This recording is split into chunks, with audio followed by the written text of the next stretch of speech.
semana pasada estábamos viendo el tema de alimentos, vimos qué son los alimentos de acuerdo al Código Civil para la Ciudad de México, pero es una cuestión de carácter estatal o local.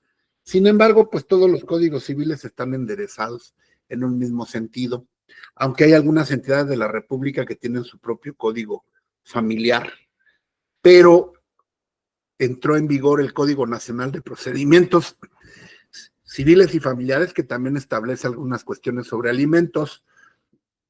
Recapitulando, vimos la reciprocidad de la obligación de dar alimentos. Eso quiere decir que el que da alimentos después tiene derecho a recibirlos. Acuérdense que hay un principio del derecho que se llama la correlatividad de un derecho. ¿Qué quiere decir esto? Bueno, siempre donde hay un derecho hay una obligación. Por ejemplo, pues ustedes tienen derecho a estar en esta clase, ¿verdad? Porque yo los invité, pero también tienen la obligación de estar presentes, de participar, de respetar a sus compañeros. Hablando jurídicamente, cuando yo vendo una casa, pues yo tengo derecho a que me paguen el precio y tengo la obligación de entregar la casa en orden. Siempre, entonces, la correlatividad de los derechos implica que nunca se va a poder separar un derecho de una obligación. El sujeto activo generalmente tiene un derecho y el sujeto pasivo tiene una obligación. Por eso los alimentos son recíprocos. Además son de orden público, ya explicamos lo que es el orden público frente a otras normas. Estábamos revisando lo que era el interés superior de la niñez, que es un tema muy importante. Está definido en la Ley Nacional del Sistema Integral de Justicia Penal para Adolescentes, que la semana pasada no acabamos de revisar bien porque nos metimos en el mismo tema, ¿no? Que es muy importante porque esto es lo que va a regular las obligaciones que derivan de la materia familiar, generalmente y en la mayoría de las veces están involucrados niños, niñas o adolescentes, y por eso es importante tomar en cuenta el artículo 4 de la Constitución, que nos habla del interés superior del niño o la niña, pero que está definido en la Ley Nacional del Sistema Integral de Justicia para Adolescentes. Aunque es una ley penal, me gustó mucho la definición que dan al interés superior de la niñez. Todas las autoridades tienen la obligación de proteger y respetar derechos humanos en el ámbito de sus competencias, de acuerdo al artículo 1 de la Constitución, si es que no lo cambian, porque ya ven que ahorita estamos pasando por una tragedia constitucional, pero hasta el día de hoy, pues los jueces tienen la obligación de proteger, y no nada más los jueces, todas las autoridades del ámbito familiar, léase los sistemas de desarrollo integral de la familia, las procuradurías de la defensa del niño y el menor, los jueces familiares, y todos los que intervienen en los procesos que tienen que ver con cuestiones de familia, tienen la obligación de proteger el interés superior de niños, niñas y adolescentes, considerados estos niños menores de 12 años, de 12 a menos de 18 serán adolescentes, ya de 18 en adelante serán personas adultas, ¿verdad? Bueno, ¿qué implica el interés superior del niño? Bueno, que en cualquier determinación que se tome por parte de una autoridad de cualquier tipo, a los niños se les debe de reconocer como titulares de derechos. Ya no son esas personas que nuestro Código Civil Federal establece como incapaces, como incluso la palabra menor, pues ya no es muy propia para un abogado. Repito, se les llamaba, y la ley se les sigue denominando como menores de edad, pero una persona que ya está avanzada en el tema de derechos humanos prefiere llamarle niños, niñas o adolescentes en vez de menores, porque ellos son titulares de derechos y no tienen una personalidad restringida ni son incapaces como antes se les nombraba, sino que ellos pueden hacer, ya sea a través de sus titulares o por ellos mismos o a través de un representante que le nombre la ley, dependiendo del caso concreto, podrán hacer valer sus derechos humanos de los que ellos son titulares.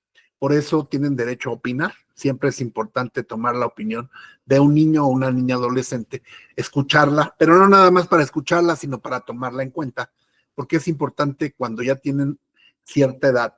Veíamos la clase pasada, lo que se llama la autonomía progresiva. ¿Qué es la autonomía progresiva? Bueno, conforme van creciendo, van teniendo una mayor capacidad de poder tomar decisiones. Y esto, mi querido José, pues lo determina un perito para que tú le acredites al juez y puedas reforzar el criterio o la petición de un niño. Pues tendríamos que acreditar que su autonomía progresiva es suficiente para que él tome pues sus decisiones. Esto no quiere decir que se va a hacer lo que el niño diga, pero sí es importante tomar en cuenta su opinión para que en base a eso el juez construya la posibilidad de tomar la decisión que mejor le beneficie a sus condiciones sociales, a sus condiciones familiares, sus condiciones individuales, culturales, educacionales, para proteger sus derechos humanos, sus garantías y sobre todo para prevenir que la decisión que se tome no vaya a tener consecuencias negativas en el futuro de una persona. Se tiene que tomar en cuenta entonces el bienestar presente y el bienestar futuro, la proyección del futuro de esa persona adolescente. Y esto es una obligación de las autoridades. No nada más poner en sus resoluciones, se tomó en cuenta el interés superior. No, no, no. Porque el poner esa frase es como poner protesto lo necesario.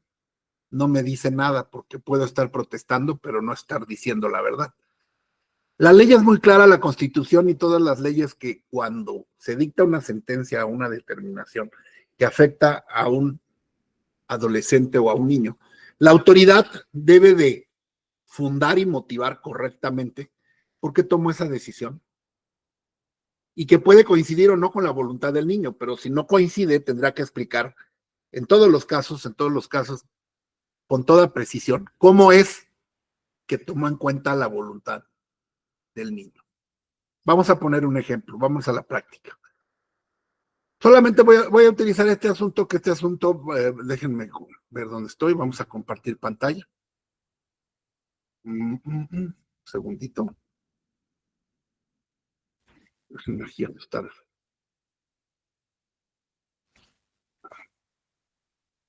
Encendido.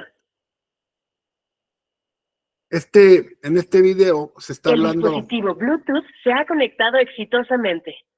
Se está haciendo lo que se conoce como una restitución internacional de menores. Y esto es muy importante que lo tomen en cuenta porque por sobre el formalismo están los derechos humanos. Vamos a ver esto.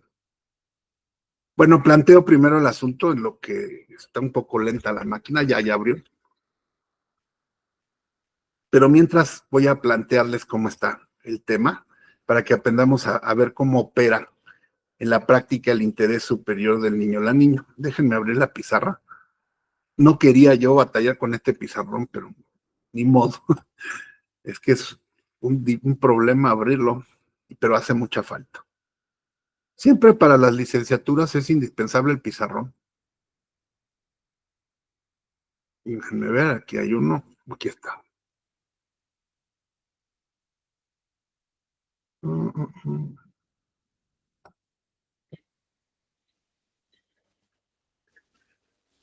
Lo voy a compartir para que puedan ver todos la pizarra.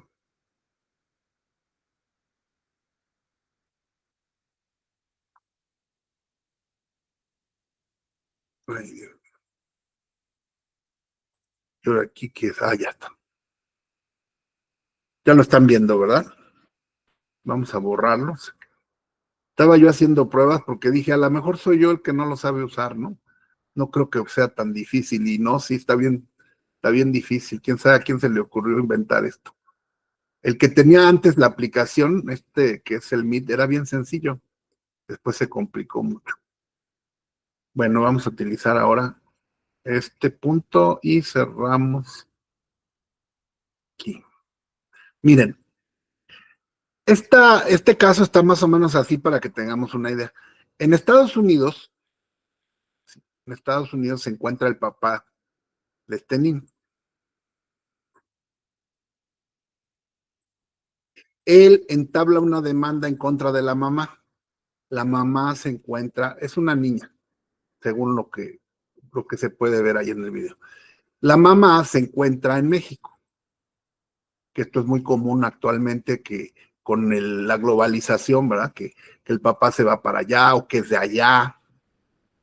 El padre demanda la pérdida de la patria potestad en los tribunales de Estados Unidos. La mamá se encuentra con la niña aquí en México. Bueno, resulta que a través de tratados internacionales sí se puede llevar a cabo mediante la cooperación internacional. Ahora es posible realizarlo de esta manera. El único requisito para que, bueno, habría que ver cuáles son las reglas de competencia de Estados Unidos, pero desde luego el señor al ser norteamericano o la niña al ser norteamericana, porque seguramente tiene las dos nacionalidades. El papá es norteamericano y la mamá es mexicana. Por lo tanto, tanto en México como en Estados Unidos tiene la doble nacionalidad. Algo novedoso porque en mis tiempos, cuando yo estudié Derecho Internacional, solo se podía tener una nacionalidad. Actualmente se puede tener el del padre y de la madre. Ese era un principio de Derecho Internacional que ya cambió. Bueno, entonces la niña sigue siendo México norteamericana, tiene las dos nacionalidades. Se encuentra en México. El papá es norteamericano, la mamá es mexicana. Este problema que vamos a ver implica un problema de leyes en el espacio, que estudia el derecho internacional privado. El derecho internacional privado estudia relaciones donde intervienen normas internacionales en conflicto y que en materia familiar hoy día es más común de lo que nosotros esperamos o creemos por el intercambio de población que hay entre un país y otro, ¿no? Antes no era muy común porque pues se iba la gente a Estados Unidos y ya nunca los volvía a saber, no había tratados. Bueno, lo que se requiere para que el juez de Estados Unidos lleve el asunto es que haya competencia. Y seguramente la hay porque la niña es norteamericana y el papá está allá. Pero para que le pueda surtir efectos esta sentencia a la señora, cumpliendo con los tratados internacionales, el juez de Estados Unidos le tiene que notificar a la Secretaría de Relaciones Exteriores. La Secretaría de Relaciones Exteriores mexicana le va a pasar el asunto a un juez federal, a un juez de distrito federal, porque es una materia internacional. El juez de distrito le va a notificar a la señora y le va a decir, se está llevando un juicio en contra de usted para pérdida de la patria potestad en Estados Unidos. La señora tiene la obligación de ir a Estados Unidos a defenderse y a litigar. En el viejo sistema, pues uno decía, yo no voy a volver a Estados Unidos, no me importa, ¿no? Y no pasaba nada. Pero actualmente, repito, con los tratados, la tecnología y todo eso, una vez que ha sido notificada por la autoridad mexicana ya tiene constancia de que se le notificó a la mamá y que esta, pues, obligación es acudir a Estados Unidos a defender sus intereses. No lo hace. Entonces, lo que ocurre es que el juicio se lleva a cabo y sentencian a la señora. En Estados Unidos se dicta una sentencia donde ella pierde la patria potestad y un juez de Estados Unidos dice, regrese a la niña. Obviamente esa sentencia la dictó un juez de Estados Unidos, que no tiene competencia en México. Pero entonces lo que va a hacer ese juez de Estados Unidos, le va a pedir otra vez a la Secretaría de Relaciones Exteriores y le va a decir, estoy usando un lenguaje muy coloquial, ¿verdad? Para que se entienda. ¿Te acuerdas que te dije que notificaran a una persona? Sí, sí la notificamos. Ah, bueno, pues mira, nunca vino a defenderse. Aquí está la sentencia. Esa sentencia es una sentencia dictada por un juez de Estados Unidos. Pero yo te pido, por favor, que en cumplimiento del tratado internacional tal de cooperación procesal, le des a esa sentencia la ejecutio o el exequatur, así se dice desde el derecho romano. El exequatur es que la hagas ejecutable. Exequatur, no se les olvide la palabra del derecho romano. Que tú la hagas ejecutable en el territorio mexicano. Y entonces la autoridad judicial va a revisar, número uno, que le haya notificado legalmente, lo cual sí se hizo. Número dos, que haya habido un proceso legal por una autoridad de Estados Unidos, eso también existe. Número tres, que no se afecte el interés público mexicano o se dañen derechos humanos. Así está planteada la situación. A la señora la citan a una audiencia, comparece con la hija y le notifican que hay una sentencia de exequatur que se va a ejecutar en ese momento. Y entonces ahí está la problemática. No les voy a decir cómo ahorita qué es lo que procede, pero vamos a verla, ¿no? Para que ustedes sepan de que más o menos cómo está planteada la problemática que, pues ahora los abogados ya tenemos que ver, ¿no? Porque antes éramos abogados de pueblito, nada más veíamos asuntos, pues déjenme borrar, asuntos pues que nada más de la Ciudad de México, del Estado de México, casi ni siquiera viajábamos a provincia, rara vez íbamos a provincia, ¿no? Y ahorita no, ahorita ya no se habla de provincia, ¿no? Ya ir a provincia es como ir al Estado de México, y le llamo así de cariño a nuestra hermosa provincia mexicana, porque luego hay gente que se enoja y nos está diciendo provincianos, ¿no? Ya ven que hay gente que de todo se enoja y no es insultarlos, ¿no? Vamos a decirle el interior de la República, ¿no? Para que nadie se vaya a molestar. Bueno, entonces ahora vamos a ver el video. Por ahí está un micrófono activado, por favor. Adelante, Lice. Perdón, es que quería preguntarle cuál era el segundo punto. Es que me quedé en notificación legal y el otro, el segundo.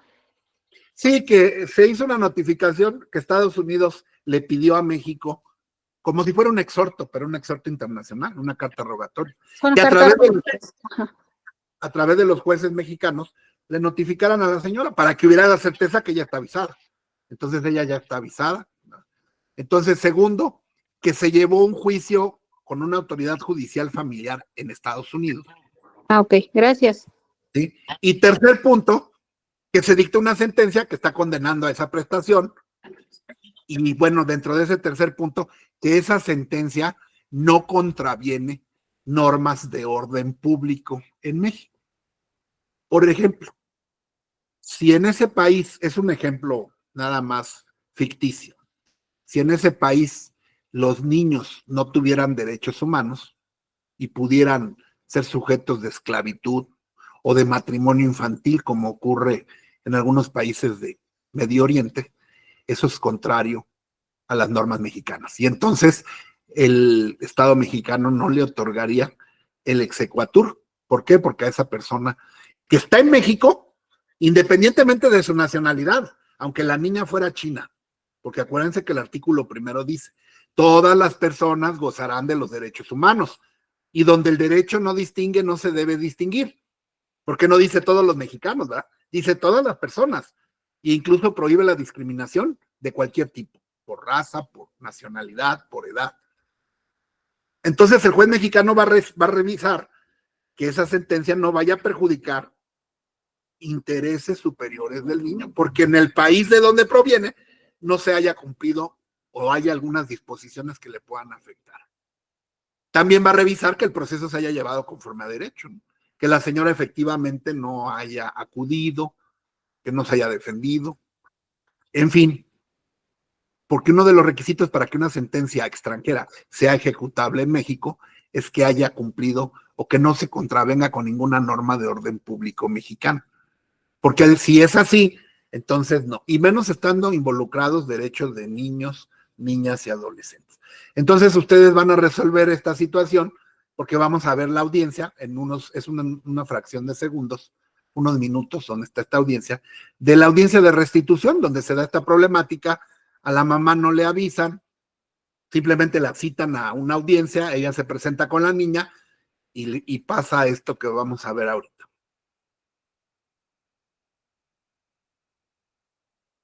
Permítanme un segundo.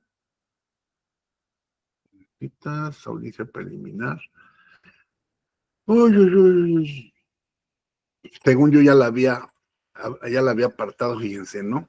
Pero ya saben que tiene uno tanta información. Aquí está. Me avisan si se escucha, aunque yo estoy aquí monitoreando, pero ahorita vemos.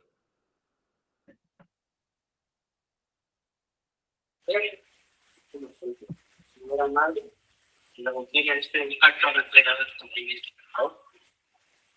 Antes de eso, quiero ver. niña tiene derecho a hablar, no ha sido escuchada. Soy quien la doy. ¿Qué quieres decir, pequeña? No me voy a ir de aquí. Sé que yo soy una niña pequeña y que no puedo tomar así tan grandes decisiones, pero no. No me voy a ir. Me voy a quedar aquí con mi mamá. Esos papeles y ustedes no son nada importante para mí. Ustedes solo los contrataron y están haciendo su trabajo, pero es un trabajo. Y yo no soy un objeto para que me entreguen así como de ganado. Mi mamá es mi mamá y me voy a quedar aquí. Atendiendo las manifestaciones de la menor y toda vez que se trata de un asunto que ha sido llevado en todas sus instancias, se insiste. No, perdóname, pero no. Proceda a todos. No, Por favor. Y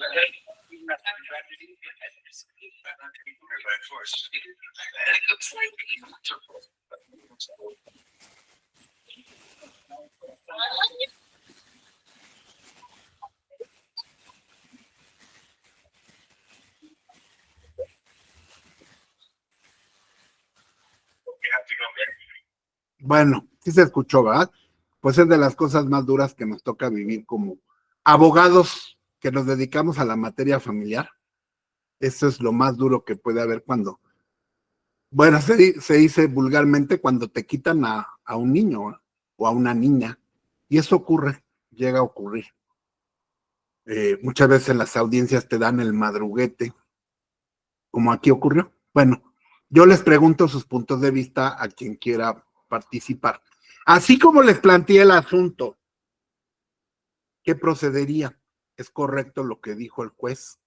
Dijo el juez, este asunto ha sido llevado en todas sus instancias, por lo tanto, entréguese a la niña, ¿no? ¿Qué opinan?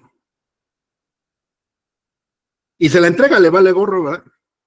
Dice, porque la niña alega un derecho, ¿no? ¿Qué derecho alegó la niña? ¿Sí se oyó? Que no es un objeto, ¿no? Que tiene derechos. Y uno de esos derechos, mi querida Lizeth, es derecho a ser escuchada. El derecho de escucha es un derecho fundamental. Y a que su opinión sea tomada en cuenta por un juez. Por ahí va el tema. ¿Alguien más quiere opinar? ¿En dónde se llevó ese juicio? Yo los voy a llevar con la mayéutica. La mayéutica es la ciencia de Sócrates, donde ustedes sí tienen el conocimiento, nomás que son muy penosos. A ver, ¿dónde se llevó el juicio? En Estados Unidos. Muy bien, José. ¿El juez de Estados Unidos escuchó a la niña? No. ¿Para resolver? No. Entonces, esa sentencia no fue dictada tomando en cuenta el derecho que tiene en México. Oiga, pero es que en Estados Unidos no hay ese derecho. No importa, porque la niña está en México. No sé si ustedes sepan, pero por ejemplo, si un extranjero, vamos a pensar que un mexicano, un gringo, un chino, mata a un policía en Texas, le toca pena de muerte. Pero si ese delincuente que mató a un policía cruza la frontera y pisa suelo mexicano, en caso de que sea extraditado, la única requisito para extraditarlo es que no lo van a matar. Ya no lo van a poder matar. ¿Por qué? Porque el suelo mexicano lo protege de la pena de muerte. Esa se llama la teoría de los derechos adquiridos que ya hemos platicado. Esa niña se encuentra en México. Entonces, los derechos que en este momento le asisten, el jus soli, derecho de suelo, el derecho de suelo es que debe ser protegida por los derechos humanos. Entonces, ahorita lo que el juez debió de haber hecho es haber suspendido la audiencia y haber dicho, voy a realizar un nuevo estudio de la sentencia, tomando en cuenta la opinión que acaba de vertir la niña. Y en ese tenor emitiré una nueva resolución. Sobre la pertinencia o no, no digo una nueva sentencia porque no puede sustituir al juez extranjero. No, una nueva resolución para ver si con esa opinión y con esto que les estoy explicando, procede ejecutar esa sentencia. Seguramente no procedería. Adelante, Juan Manuel. Maestro, perdón, una duda. Ahí dice que se le notifica y se le cita a que se presente a Estados Unidos. Si la señora y la niña no tienen los medios o documentación, eso lo están dejando en estado de indefensión porque los están obligando a ir a un lugar por sus propios medios y todo, entonces están en estado de indefensión, no los pueden obligar a lo imposible, ¿no? Sí, aquí había que buscar un mecanismo, ¿verdad? Como por ejemplo, pues alguna institución como el DIF, alguna institución de protección, las mismas embajadas, consulados, la misma Secretaría de Relaciones Exteriores tiene este tipo de defensa. Ahora, hay una Defensoría Pública Federal. La Defensoría Pública Federal está en la calle de Bucareli, casi esquina con Reforma, ahí por el reloj chino, donde estaba antes el periódico Universal. Cuando una persona recibe una notificación de este tipo y no tiene dinero para un abogado, tiene que ir de inmediato a la Defensoría Pública, sea local o federal. Aquí ya sería federal porque es un asunto internacional. Y sí he de decirles, mi querido Juan Manuel, que la Defensoría Federal tiene mejor asesoría. Tú sabes que, bueno, quién sabe después de lo que está pasando, pero hasta ahorita en materia federal hay mucha lana. Entonces hay muy buenos abogados y defienden muy bien. Entonces, si permanece pasiva la persona, pues sí le va a afectar. Pero el hecho que no tenga recursos no le impide ir ante un juez, ante un defensor público federal, que México se los da de manera gratuita. Y entonces ese abogado pues ya le apoyaría para enfrentar el asunto y no dejar que llegue hasta estos niveles. Adelante. Doctor, ¿sí me escucha? ¿Sí? Nada más una pregunta. En este caso en particular, la figura tal vez pudiera ser el amparo, pero toda vez que fue vía exhorto o carta rogatoria, ¿el amparo se tendría que presentar aquí o forzosamente tendría que ser en Estados Unidos? Porque no se me ocurre otra figura. Sí, los problemas de competencia, Juan, son bien interesantes, ¿no? No. El amparo es aquí, desde luego, porque acuérdate que en el amparo vas a señalar una autoridad responsable. Y la autoridad responsable no es el juez de Estados Unidos, porque tú no vas a reclamar la sentencia americana, porque no la puedes reclamar. La Suprema Corte no puede meterse con la justicia norteamericana. ¿Qué es lo que vas a reclamar? La executio, que es la autorización que dio un juez mexicano para que se ejecute esa sentencia.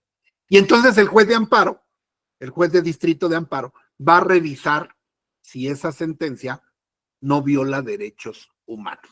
Y claro que sí los viola. No la sentencia en sí, sino la ejecución. ¿Por qué?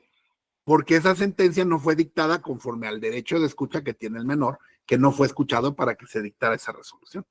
Por lo tanto, estaría en jaque mate. Gracias, doctor. De nada, Juan Manuel, estaría en jaque mate el papá, porque si tú fueras abogado del papá que está en Estados Unidos, tendrías que volver a solicitar que se reabriera el asunto en Estados Unidos o que se iniciara el nuevo caso, para que entonces se realizaran diligencias probatorias de apoyo. ¿Qué quiere decir esto? Que el abogado de Estados Unidos se debe de coordinar con un abogado mexicano, porque así como yo no sé derecho norteamericano, el abogado norteamericano no sabe derecho mexicano.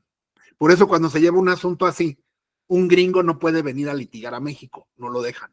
Un mexicano no puede ir a litigar allá si no se titula allá, ¿no? Entonces deben de cooperar de esa manera. ¿Qué debió de haber hecho el abogado norteamericano? Bueno, debió de haber desahogado esa audiencia que se llama audiencia de escucha de menor. ¿Cómo?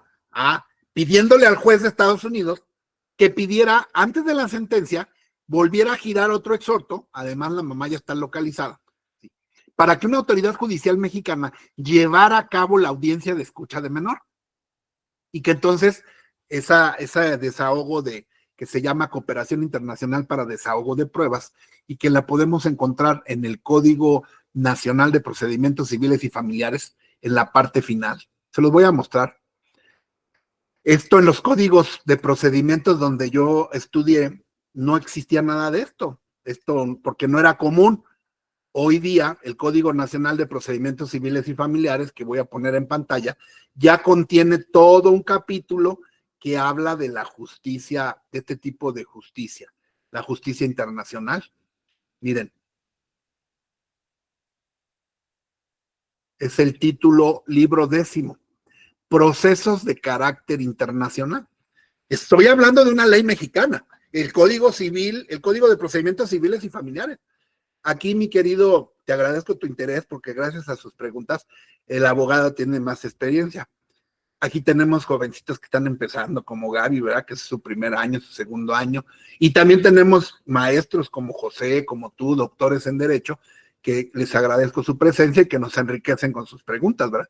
Aquí vienen primero las reglas de competencia, cómo se da la cooperación procesal internacional, cómo se debe de notificar en manera internacional, porque se hace un emplazamiento, cómo se hace una cooperación internacional en materia de pruebas, cómo se da la cooperación internacional en procesos de niños, niñas y adolescentes a partir del artículo 1116 hasta el artículo 1190 al 191, mi querido licenciado y doctores y abogados y abogadas, ahí es donde van a leer ustedes, son alrededor de 50 artículos más, menos, como dice Peña Nieto, 40, ¿no? Son como 60, 70 artículos donde viene todo el proceso que antes no existía. ¿No? Esto que yo les decía, pues no estaba en ninguna ley, sino que tú lo llevabas así. Ahora la ley ya te dice cómo hacerlo. Y les juro que no les voy a mentir, no me ha dado tiempo de leer este capítulo, pero ustedes léanlo y les aseguro que es así como les digo, porque así están los tratados internacionales. Y se deben de respetar ambas soberanías. Y esto se resuelve también con lo que vimos en alguna ocasión que les di de la Constitución, que era el artículo de los estatus. No sé si alguien se acuerde, pero yo creo que no, lo vimos, creo que en teoría del proceso en la introducción. Los estatus que están en el artículo 120 y tantos de la Constitución, y que voy platicando mientras lo encuentro, hablan precisamente de las reglas, unas reglas de principios generales del derecho, que era lo único que antes encontrábamos en los códigos de procedimientos, que nos ayudaban a resolver o a razonar de la manera en la que yo lo estoy haciendo. Empieza a hablar de la separación de los poderes en el espacio y cómo se resuelven los conflictos precisamente espaciales, ¿no? Y estos principios que se utilizan también para atribuir la nacionalidad, aquí está, es el artículo 121. En cada entidad federativa se dará entera fe y crédito a los actos públicos, registros, procedimientos judiciales de las otras. Este artículo nos sirve precisamente para determinar lo que en la doctrina se llama, primero que nada, el jus, dice jus soli, ¿verdad? Aquí está el jus soli, que se llama estatus legal. El estatus legal es las leyes de una entidad federativa todas solamente tienen efecto en su propio territorio. Por lo tanto, no podrán ser obligatorias fuera de él. ¿Sí? A nivel internacional es lo mismo. Las leyes de Estados Unidos no se pueden aplicar en México, ni las leyes de Japón tampoco, ni las leyes mexicanas en Japón. Pero sí hay situaciones donde intervienen conflictos de derechos, que era lo que nos planteaban los maestros cuando empezábamos a estudiar, ¿no? Que un niño va en una pareja, un chino y un ruso y una rusa, un chino y una rusa van en un avión mexicano cruzando por Groenlandia y que nace el chamaco y que qué nacionalidad tienen. Y ahí nos poníamos como locos a ver, de acuerdo a la ley, y que esos son los problemas de derecho internacional. Entonces, Estados Unidos tiene leyes y ese juicio se llevó conforme a las leyes de Estados Unidos, pero esas leyes solamente tienen efecto en el territorio de Estados Unidos. De tal manera que tú no puedes, un juez norteamericano no puede ordenar un lanzamiento, por ejemplo, un embargo, una restitución, a menos que lo haga a través de los mecanismos de cooperación internacional. ¿Sí? Este es el estatus legal. Estatus personal. Los bienes inmuebles se rigen por la ley del lugar de su ubicación. Este es el estatus real. Si tú tienes una casa en la Ciudad de México, aplica el Código Civil de la Ciudad de México y ahí lo tienes que pelear. Si tú tienes una deuda en Estados Unidos y te llevan un juicio en Estados Unidos porque le debes dinero a un norteamericano, el norteamericano a lo mejor te gana el contrato allá en Estados Unidos, pero para solicitar la ejecución en México se tiene que venir a México y tiene que pedirle al gobierno mexicano que le autorice y que le revise el procedimiento para obtener la exequatur y que pueda esa sentencia hacerla ejecutable en México, previo procedimiento que ya señalé. porque el capítulo que les mencioné, no nada más es para el derecho familiar, también es para el derecho civil. Las sentencias pronunciadas por un tribunal de una entidad federativa sobre derechos reales ubicados en otra entidad, aquí es donde nos está diciendo la Constitución que una autoridad de un lugar sí puede dictar sentencias sobre bienes de otro lugar, pero siempre y cuando se apegue esto a la ley, que es la ley. Hay personas que se mueren y tienen casas en todo el país. Y no se va a llevar un juicio de sucesión en cada estado. Sería una locura y atentaría contra el principio de economía. Se va a llevar un solo juicio sucesorio. ¿En dónde? En el domicilio del decuyus. ¿Por qué se dice el decuyus? Derecho romano. Dicen muchos, es que ya se murió y anda con los cuyos. No. En Roma, cuando se hablaba de alguien que moría, se decía en las 7 partidas, perdón, en las institutas de Gallo, me parece que era, o en el Corpus Juris, que todo eso se compiló en el Corpus Juris, se decía cuando se hablaba del muerto, cuando se hablaba de las herencias, se decía en latín, aquel de cuya herencia se trate. La palabra de cuya herencia se trate, en latín, dio origen a la palabra del decuyus, del cuya herencia se trate, para que se familiaricen con el latín, porque aunque no se habla en latín, pues es cultura jurídica. Entonces, cuando muere el decuyus, el juez competente es el del último domicilio que tuvo. Entonces, el juicio sucesorio se va a llevar en Morelos. Pero el señor tenía casas en Ciudad de México, tenía casas en Tampico, tenía casas en Quintana Roo. Bueno, se van a llevar toda la sucesión, se va a llevar en la Ciudad de México. Se va a señalar al juez de la Ciudad de México dónde están todos esos inmuebles y el juez de México, mediante exhortos, va a tramitar todo lo relativo para llamar a posibles sucesores en esos lugares y que después esa sentencia dictada por un juez de la Ciudad de México pueda tener ejecución en el estado de Quintana Roo, por ejemplo. Y lo mismo es a nivel internacional, pero para eso nos tenemos que meter al estudio especializado de caso por caso. ¿En dónde están los estados, los países involucrados? Sí tenemos tratado. Repito, yo les dejo de tarea, por favor, que lean el último título del Código Nacional de Procedimientos Civiles y Familiares y les va a sacar de todas esas dudas. Van a tener que utilizar dependencias como ¿cuál? Ministerio Público Federal, Defensoría Federal, Defensores Públicos Federales, si es que no tiene la persona abogado, pero si tiene abogado, pues lo vamos a tramitar nosotros, ¿verdad? Va a entrar el Sistema Nacional del Desarrollo Integral de la Familia a nivel federal para cuestiones de niños y menores. Va a entrar la Secretaría de Relaciones Exteriores, va a entrar Gobernación si existen cuestiones migratorias en juego o cualquier otra dependencia federal o secretaría que tenga que ver con este asunto. Y desde luego los juzgados o tribunales federales, la Suprema Corte de Justicia, a través de los juzgados de distrito federales, los colegiados que correspondan. Luego dice el artículo 121, fracción tercera, las sentencias sobre derechos personales solo serán ejecutadas en otra entidad federativa cuando la persona condenada se haya sometido expresamente por razón de domicilio a la justicia que lo pronunció y siempre que haya sido citada personalmente para acudir al juicio. Aquí está lo que yo les estaba explicando a nivel internacional. Siempre que a la persona la hayan citado en otro país y la hayan llamado legalmente para que fuera a juicio, entonces sí le pueden dictar una sentencia de un derecho personal. ¿Qué son los derechos personales? Los derechos personales son los que afectan a la persona. Los derechos reales son los que afectan a las cosas. De una vez aprovechando, todavía no llegamos ahí, pero un derecho real es un poder que tiene una persona sobre una cosa. Esos son los derechos reales. Y los principales derechos reales que existen es el derecho de propiedad, el derecho de posesión, el usufructo, la prenda, la hipoteca.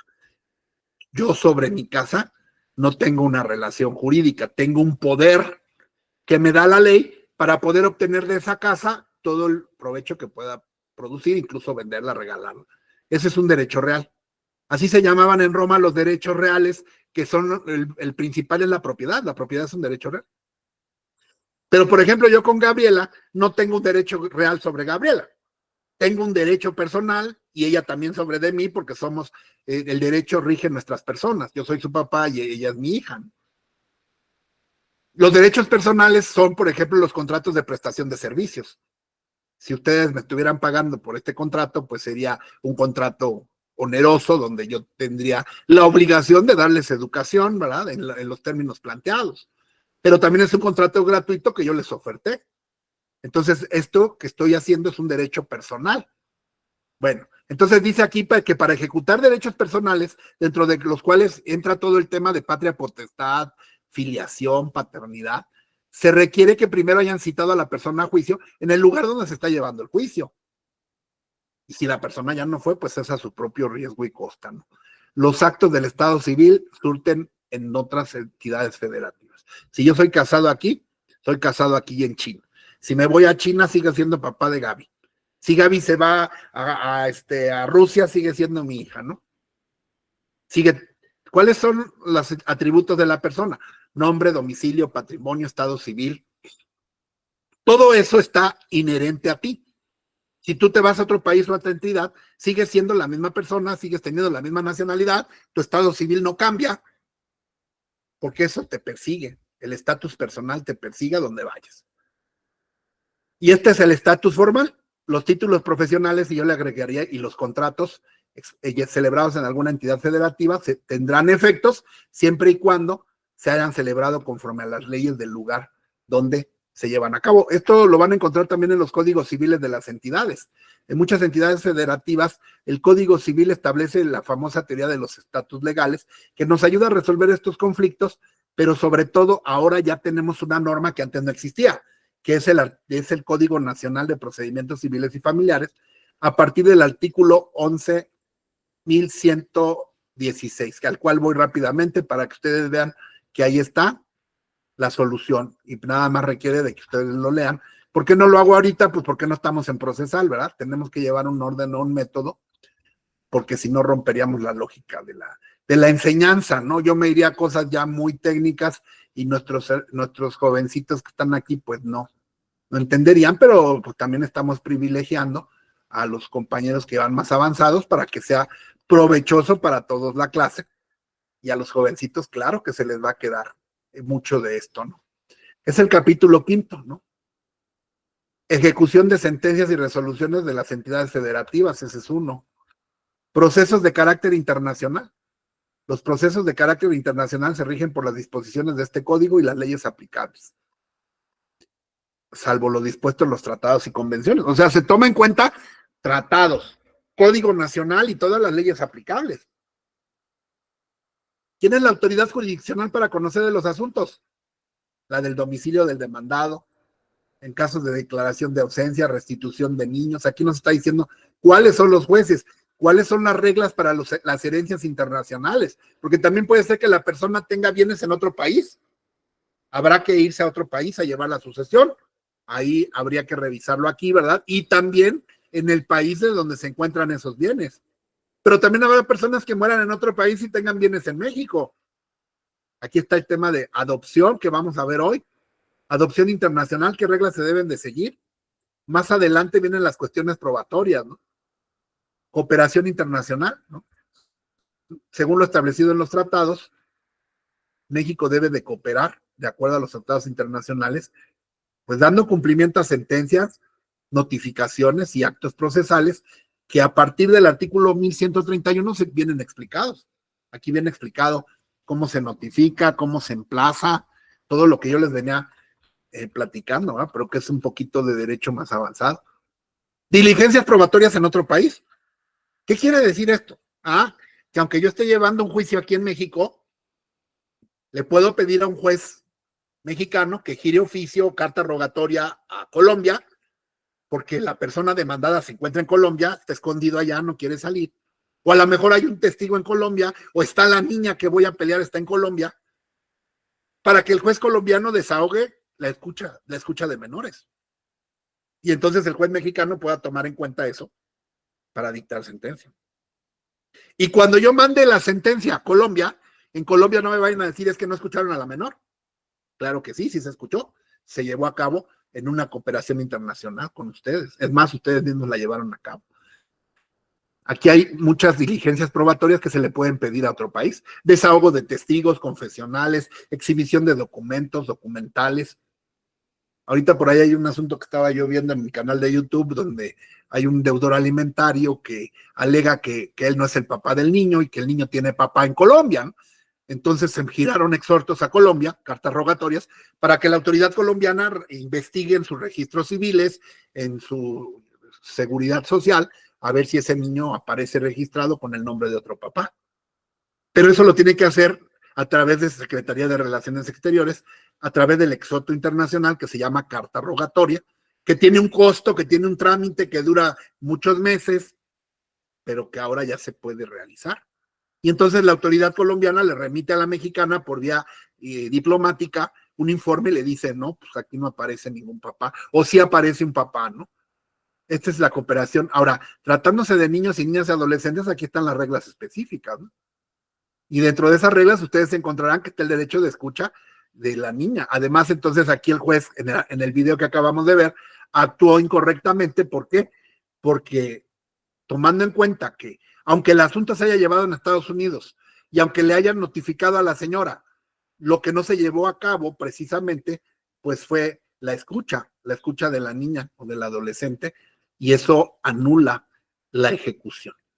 No anula la sentencia norteamericana, insisto, porque un juez mexicano no puede anular una sentencia que no es de su territorio, pero esa sentencia aquí en México no sirve. No tiene ejecutoriedad porque se violó un derecho humano, que es el derecho del interés superior del niño, la niña. Y que le he dado mucho énfasis en estas clases porque es importantísimo.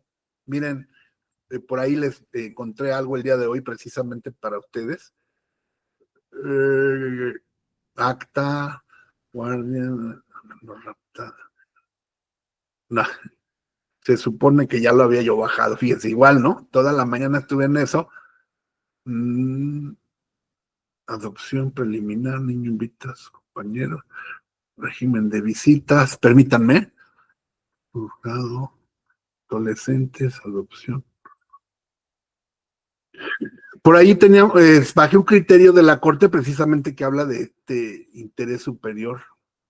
Bueno, vamos a ver varios, ¿no? Para que ustedes se vayan formando en su criterio. Todos los que tengo aquí, porque para eso los bajé, para que los vieran. Y escucharan.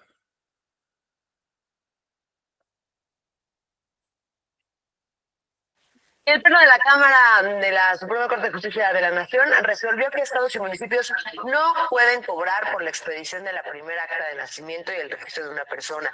Los ministros consideraron que hacerlo violaría el derecho a la identidad.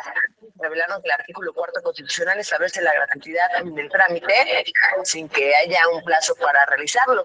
Esto después de revisar 3 acciones de inconstitucionalidad promovidas por la Comisión Nacional de los Derechos Humanos contra leyes de ingresos de varios municipios de Nayarit, San Luis Potosí y Morelos, que pretendían cobrar por dicho trámite. Bueno, entonces, la Constitución dice que es derecho a la identidad. Pues hubo abogados que plantearon un amparo precisamente para que la primera acta de nacimiento no se cobre, porque hay entidades que sí establecen el cobro. Y la Suprema Corte resolvió y dijo, efectivamente, no se tiene que cobrar la primera acta de nacimiento. Por lo cual los artículos de las leyes que hayan sido aplicables pues resultan inconstitucionales. La Corte determinó que el reconocimiento de un hijo no es revocable, toda vez que se trata de un acto jurídico voluntario, independientemente de la existencia de un vínculo biológico.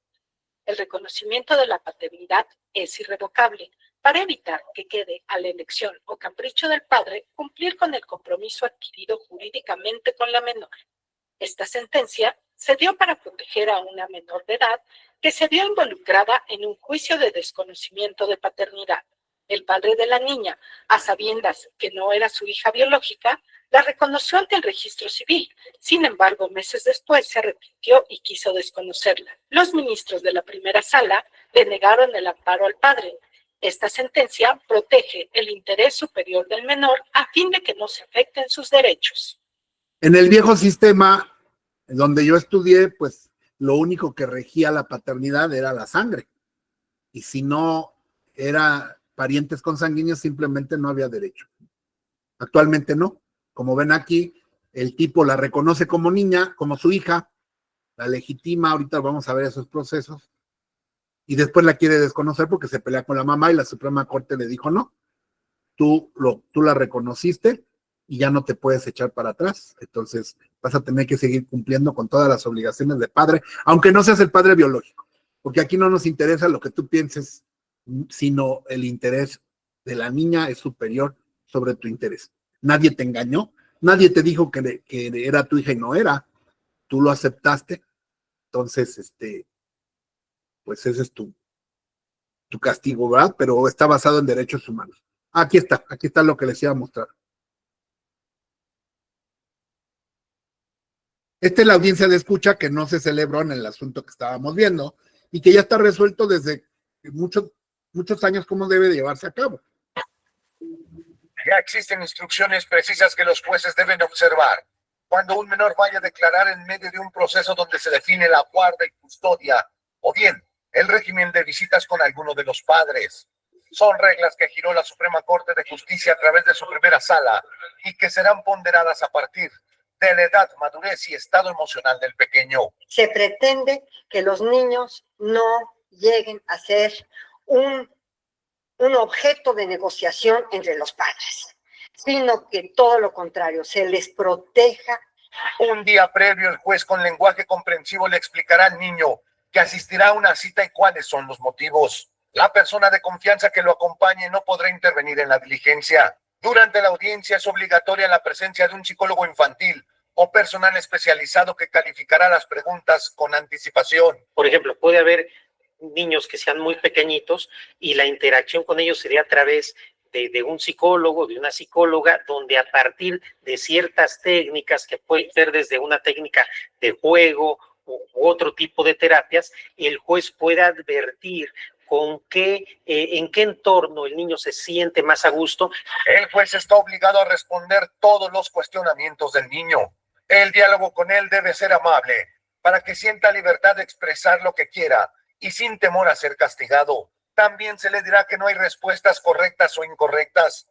Y finalmente la audiencia tiene que ser lo más breve posible. Los menores no son medias personas, ni tienen menos derechos, ni son medios los derechos que tienen. Son titulares de derechos plenos.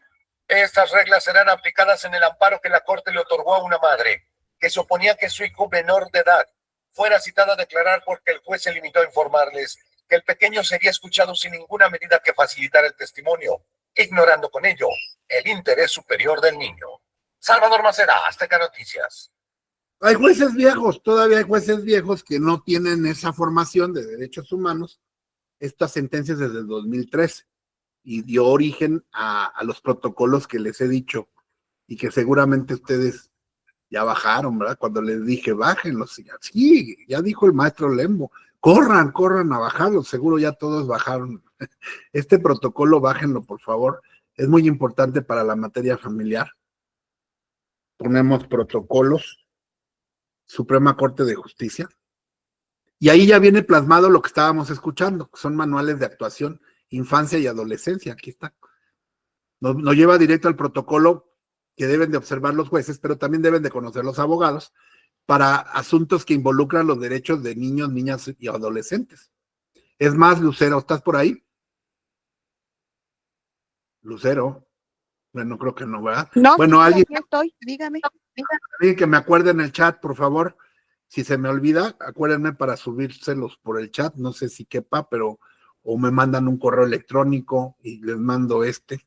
Y tengo por ahí un manual, déjenme ver de una vez para que me lo pidan, por favor, porque el que no pide, pues Dios no lo oye, ¿verdad? Y a mí se me olvida, tengo muchas cosas, pero si me mandan un correo, siempre los correos los contesto. Y además allí es más fácil mandar información que en el chat, porque el chat a veces no aguanta. Les quería mandar el otro día un libro, pero el chat no lo aguantó, estaba muy pesado. Entonces, cuando puedan, pues, y les haga yo estos avisos, pues mándenme un correo, oiga, mándenmelo de adolescentes, mándenmelo. Por ejemplo, aquí está esto, miren, por aquí están, tratados internacionales en materia de adolescentes. Aquí tengo, el primer protocolo para detener a adolescentes que está en Mérida. Todo lo que tiene que ver con adolescentes en cuestión legal, pues mándenme un correo. De preferencia, mejor un correito. O yo, bueno, o recuérdenme, siempre están me dando lata y ya les mando por ahí el recordatorio del correo. Miren, aquí está el Doctor, entonces el protocolo. recordatorio se lo mando al grupo de WhatsApp y también le mando un correo. Sí. ¿Entendido así? Y igual también si puedes, Lucero, ahora sí que así que aquí encajoso soy, pero yo te voy a contestar por correo y si tú puedes apoyarnos subiendo esto, lo que se pueda subir al chat, pues me haces favor, ¿no? Por favor. Por supuesto que sí, doctor. Gracias para apoyarnos porque es que ustedes saben, ¿no? Es más trabajo estar subiendo al chat y primero me lo tengo que enviar y esto, y la verdad tengo mucha chamba, ¿no? Y se me olvida. Yo ahorita les puedo decir, les mando esto, el otro. Si no me están dando lata, no se los mando, entonces no me molesta que me lo pidan, pero sí tengo alguna información que les puede ser útil, ¿no? En materia de adolescentes. Bueno, por ahí estaba buscando otro manual también, por ejemplo, donde establece que a los niños no se les puede poner esposa ni nada de eso, y pues no, y la verdad es que los policías violan un montón de reglas, los jueces también. Miren.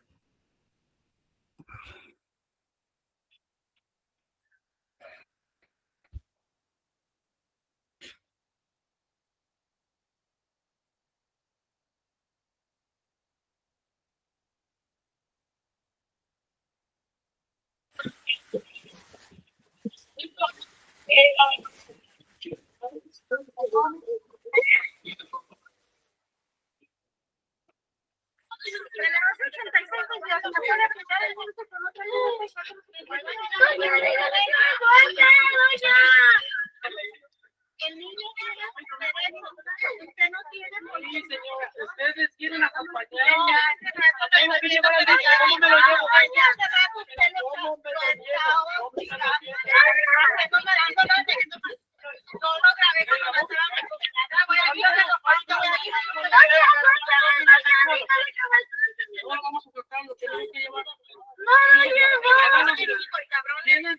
dice la señorita que no dejaron la... Porque dice la señorita que no dejaron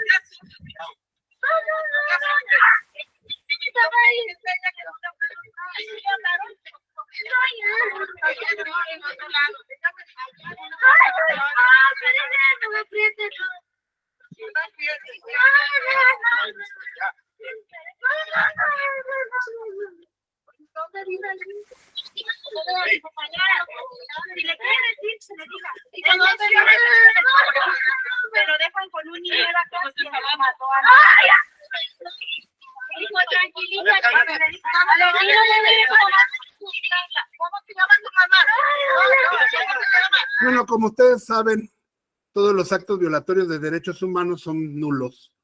Hasta ahorita, ¿verdad? Quién sabe qué vaya a pasar con lo que está pasando en la corte, pero hasta ahorita son nulos. Entonces, este tipo de actuaciones donde no se respetan los derechos humanos de los niños, niñas, adolescentes, pues tienen nulidad absoluta. Entonces, eso nos sirve para defender. Y lo mismo pasa en audiencias. Aquí vamos a ir poco a poquito. Vamos a ver después una audiencia de pérdida de patria potestad.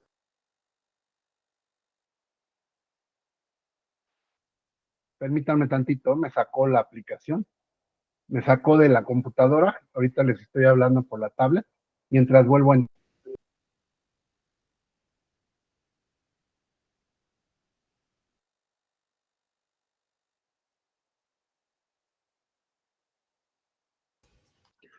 Aquí estoy de nuevo. ¿Me están escuchando? Sí, doctor. Sí. Gracias. Bueno, entonces seguimos. Vamos a continuar. Entonces, ya ven que el Código Civil, por más que quiero avanzar, no podemos, pero no es malo. Al contrario, estamos viendo muchas cosas que no se ven en clase, ¿no? Apenas vamos, yo dije, hoy voy a llegar, quería yo llegar hoy al tema de hasta adopción, y miren, no pasamos de alimentos. Bueno, ya vimos lo que es el interés, ahora sí más o menos el interés superior. Los cónyuges están obligados también a darse alimentos, los padres están obligados a dar a sus alimentos a sus hijos. A falta de padres, los abuelos, ya vimos por ambas líneas, los que estuvieran más próximos, los que pudieran darlos de manera proporcional. Hasta el cuarto grado está esta obligación colateral de dar alimentos, pero se va buscando de manera progresiva hasta que se encuentra quiénes son los que tienen las posibilidades y están más cercanos. El adoptante y el adoptado tienen la misma obligación que si fueran hijos. Ya vimos que los alimentos comprenden la casa, vestido, habitación, educación, atención médica. Y bueno, dice la ley que lo necesario para que puedan ellos tener un oficio, un arte o una profesión. Por eso es que tratándose de personas que están estudiando una carrera, la obligación puede irse más allá de los 18 años. Una persona puede exigir alimentos hasta los 23, 24 años, siempre y cuando acredite que está estudiando una carrera. Porque el artículo 308, fracción segunda, implica que los alimentos tienen que incluyen los gastos para proporcionar un oficio, un arte y una profesión. Ya un estudio de maestría, doctorado, pues no, ya no, ¿verdad? Pero por eso la jurisprudencia matiza y extiende la obligación alimenticia más allá de los 18 años, siempre y cuando acredite el acreedor alimenticio estar estudiando y ser un alumno regular. Cuando ya estaba en la escuela, en el UNITEC como director, pues luego resulta que iban los papás a pedir constancias de calificaciones y hubo un tiempo en que ya no las entregamos. En primera, porque los hijos eran ya mayores de edad, y en segunda, porque los iban a pedir porque con eso demandaban, si acreditaban que el hijo llevaba materias reprobadas o que no estaba estudiando, le quitaban la pensión alimenticia y luego los alumnos nos reclamaban a nosotros, y con las leyes de protección a datos personales quedó prohibido ya darles a los padres información si no son menores de edad. Siendo mayores de edad solamente se les da a los interesados. También a las personas con discapacidad, aunque lleguen a la mayoría de edad y esa discapacidad no les permita continuar con su propia autonomía, pues los padres estarán obligados a darles la atención médica y manutención hasta donde, pues ahora sí que hasta donde den, hasta donde Dios lo permita. Y en caso de que se quedasen huérfanos o esas situaciones, personas que no tienen a nadie, pues existen casas de asistencia gubernamentales, que, perdón que se lo diga, pero son verdaderos infiernos. Dios nos libre de caer en lo que le llaman un asilo o un hospicio, donde están, sobre todo los viejitos. Yo ya he ido a lugares de gobierno, no hablo de las casas de retiro, porque las casas de retiro la gente paga para que la gente esté más o menos en ciertas condiciones. No, las que el gobierno da para la gente que ya no se quedó sin nada, y entonces van a terminar en una casa de esas y es horrible, es lo peor que se puedan imaginar. Mucha soledad, mucha tristeza, porque pues el dinero no alcanza, ¿verdad? Pero bueno, el gobierno trata de cubrir esa obligación cuando ya no existe nadie. Pero si aparece un responsable, pues el gobierno le va a cobrar a ese responsable. Incluso hay un delito que se llama abandono de persona. El delito, el Código Penal establece, por ejemplo, en la Ciudad de México se llama abandono de obligaciones alimenticias. Cuando alguien está obligado a dar pensión alimenticia y no lo hace en términos legales, al mismo tiempo que se lleve el juicio de alimentos, se puede llevar la acción penal. Así lo establecen las nuevas leyes penales. Antes era necesario acabar el juicio familiar para que se determinara la insolvencia o el incumplimiento, y hasta entonces se puede iniciar la vía penal. Ahora, cuando el tipo se niega, se esconde, oculta ingresos, declara falsamente, es responsable y entonces se puede iniciar un juicio penal, porque además de ser una obligación familiar, civil, es también un delito. ¿Cómo se cumple con esa obligación? Pues asignando una pensión que el juez determinará en los términos que marca la ley. Hablábamos del registro de deudores alimentarios, que es un registro público de reciente creación, donde los jueces familiares van a ordenar la inscripción de los deudores morosos para que se les restrinjan derechos como, por ejemplo, derechos políticos para participar como candidatos, para obtener licencia de manejar, para expedir facturas de acuerdo a la Secretaría de Hacienda, para obtener pasaportes para salir del país. Muchas prestaciones gubernamentales se les van a negar a los deudores alimentarios morosos que aparezcan en este registro público, y que además es un registro de consulta pública, donde si ustedes también quieren checar a lo mejor a su novio o a un socio, a un trabajador, en qué estatus está, ahí pueden checar públicamente si debe alimentos. Y eso es un estigma social, porque pues si alguien no cumple con su hijo, ¿qué te va a cumplir un contrato, verdad, José? Entonces, si no tiene ahí te das cuenta que es gente deshonesta, entonces les va a causar mucho perjuicio. Esa inscripción que la ordena el juez de lo familiar. La proporcionalidad de los alimentos, veíamos ya que nos explicaba la compañera que subió por ahí la demanda que yo les compartí la volvió a subir, pero pues yo no vi ninguna modificación, no sé si ustedes la vieron, creo que no se guardaron, ojalá que las pudiera guardar y enviárnosla, porque pues sí es interesante que los puntos que nos sugiere, ¿verdad? Donde se habrá de determinar cuánto gana la persona y además se deberá de anexar una planilla de gastos para que el juez determine el nivel de vida, además del estudio socioeconómico que hará una trabajadora social para que determinen cuál es la posibilidad del que los da y la necesidad de que los recibe, artículo 311, que podríamos llamarle la proporcionalidad de los alimentos, en caso de que no se pueda acreditar la capacidad económica, que era un tema muy común, que decían es que no, es que es un comerciante ambulante, se esconde, no sabemos cómo. Bueno, el artículo 311 del Código Nacional, que se adicionó apenas hace 3 meses, en junio del 2024, ya resolvió ese problema. Y dice, cuando no se pueda acreditar la capacidad económica, nunca, en ningún caso, podrá ser menor a una UMA vigente en la Ciudad de México, que es la unidad de medida, una UMA vigente en la ciudad, y nunca podrá, aunque no tenga trabajo, aunque no tenga, siempre estará obligado a dar por lo menos una UMA, que antes se medían salarios mínimos, ahora es una unidad de medida, que se puede checar fácilmente en Google a cuánto asciende en cada entidad federativa. Bueno, ¿qué más veíamos ahí? La proporcionalidad de los alimentos.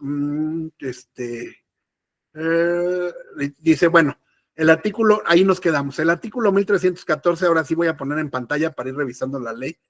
Fíjense, solamente hicimos un repaso, pero pues es necesario, y repito, no vamos con prisa, porque ahorita ya tocamos muchos temas que en clase no se tocan, no da tiempo, ¿no? Yo se los digo, pues ya saben, todos saben que fueron mis alumnos, ¿verdad? Que va uno corriendo porque ya se viene el examen, porque ya se acabó el semestre, y no hay la posibilidad de estar con calmita platicando y explicando todas estas cosas.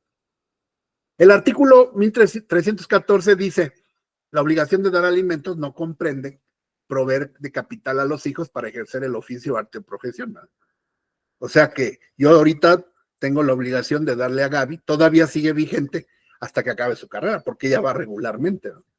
Si yo dejara de hacerlo, sí me puede demandar y me acredita que está estudiando y voy a tener que pagar hasta que termine su carrera. Pero si ya después de eso dice, ahora ponme un despacho, no, pues ya no.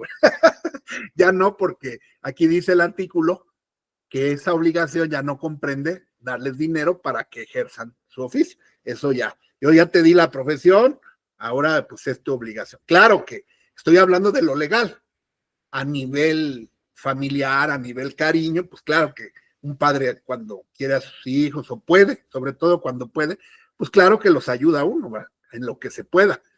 Pero si no lo hace, pues tampoco está obligado legalmente, porque la obligación termina cuando tú ya les diste prácticamente pues un oficio, un arte o una profesión.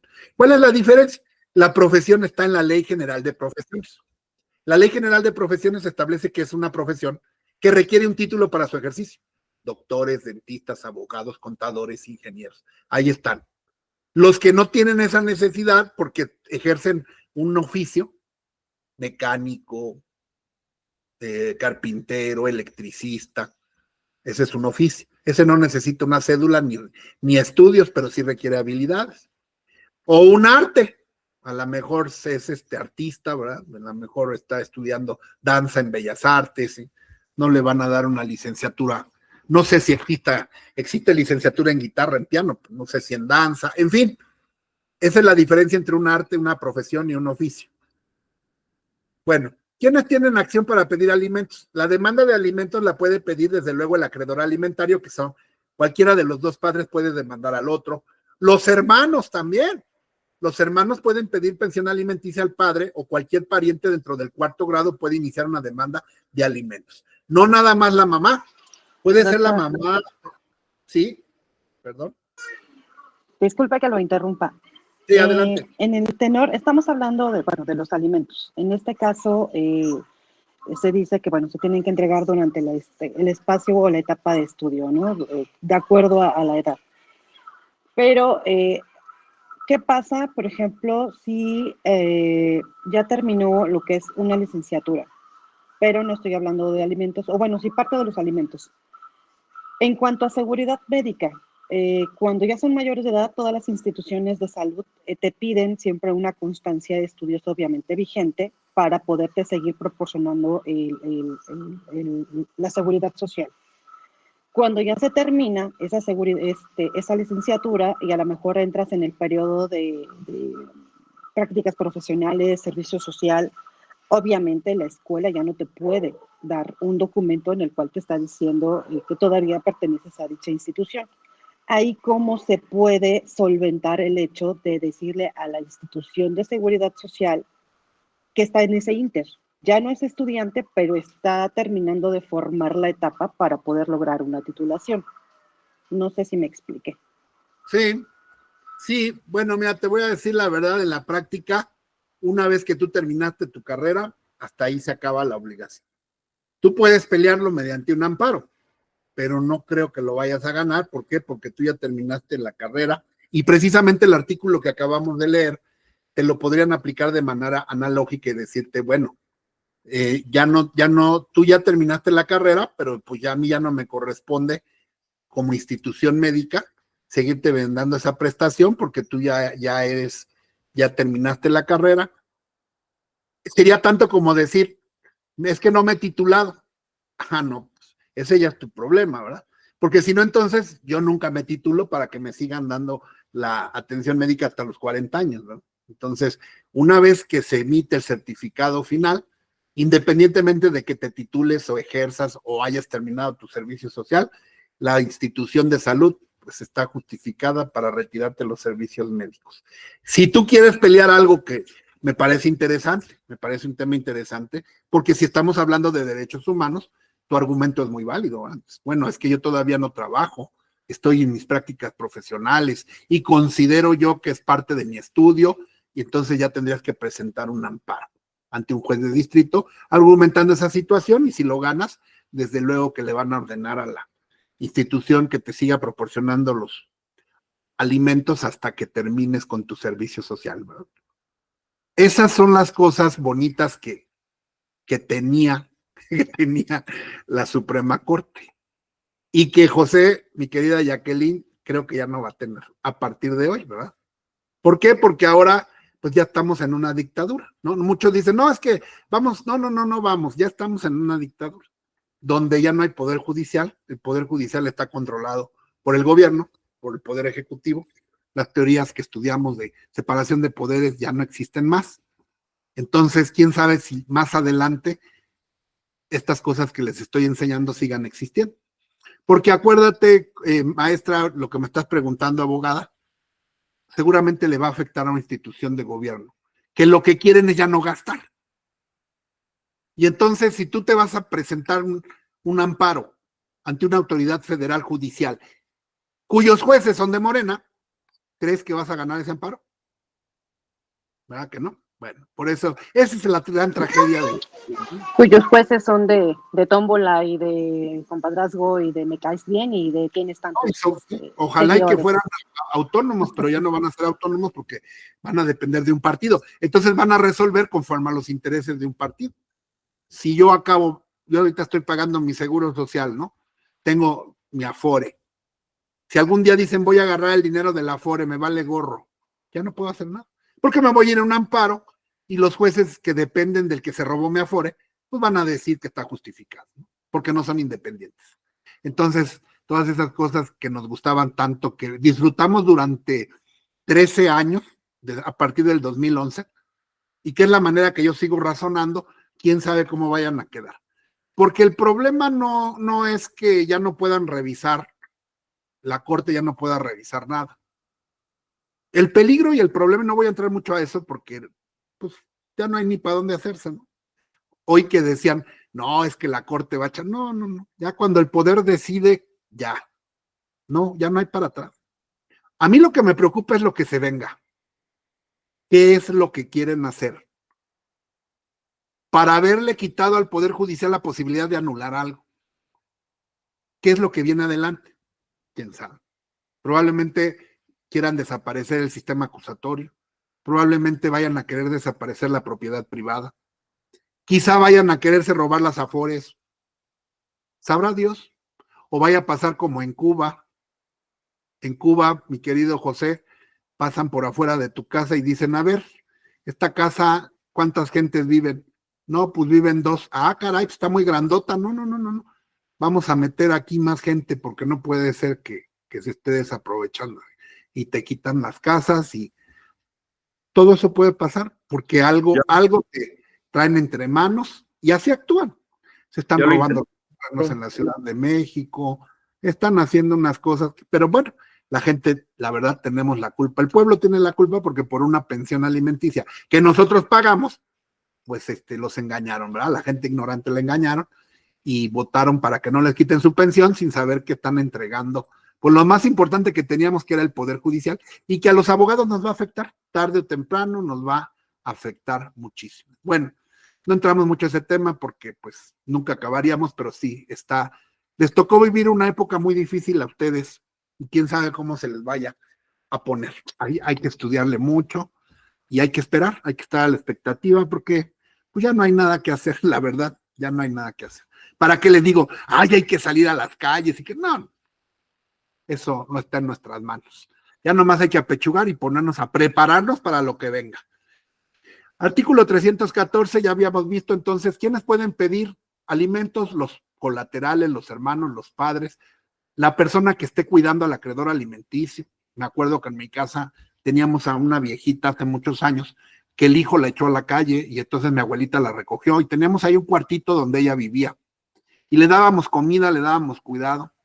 Y no se podía, nosotros no podíamos demandar, ni teníamos el dinero, ni nada, pero ahora cualquiera que tenga a cuidado a una persona, que tenga esa necesidad, puede demandar, sin necesidad de que sea un familiar, o incluso pedirle al Ministerio Público que de oficio lo haga. Porque el artículo 1315 dice precisamente que quien tenga conocimiento y pueda aportar datos de los familiares que no quieran dar alimentos, deberán darle aviso al Ministerio Público para que se denuncie dicha situación, porque es un delito de abandono de persona. Aquí al lado de mi casa también a un señor lo echaron a la calle los hermanos y andaba como indigente y murió y les vinieron a tocar y no quisieron hacerse responsables ni del sepelio. En fin, todo eso es responsabilidad penal por abandono de persona. ¿Cómo se pagan los alimentos? Pues ya vimos que puede ser mediante embargo, puede ser por prenda, por fianza, cualquier otra que el juez considere pertinente para garantizar el cumplimiento de la pensión alimenticia.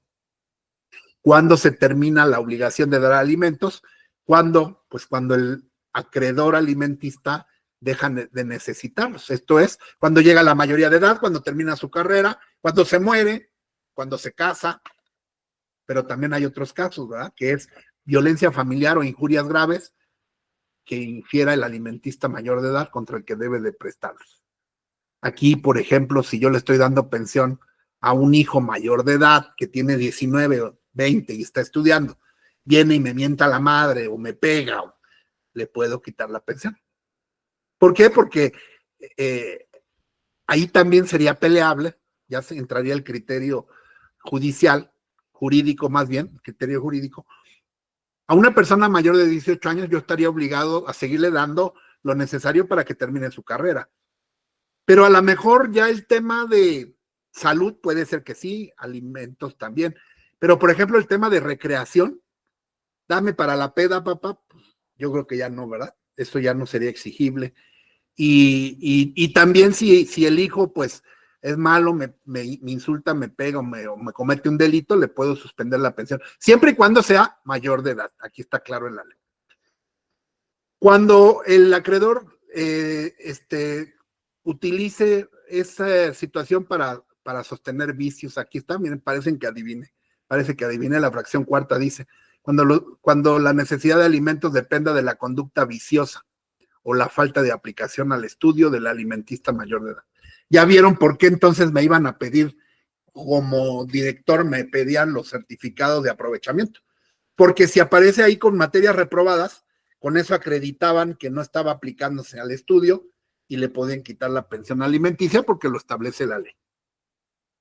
No se puede renunciar al derecho de alimentos. Muchas veces las señoras dicen, ya no quiero nada, licenciado, lo que no quiero es ya ver a este desgraciado.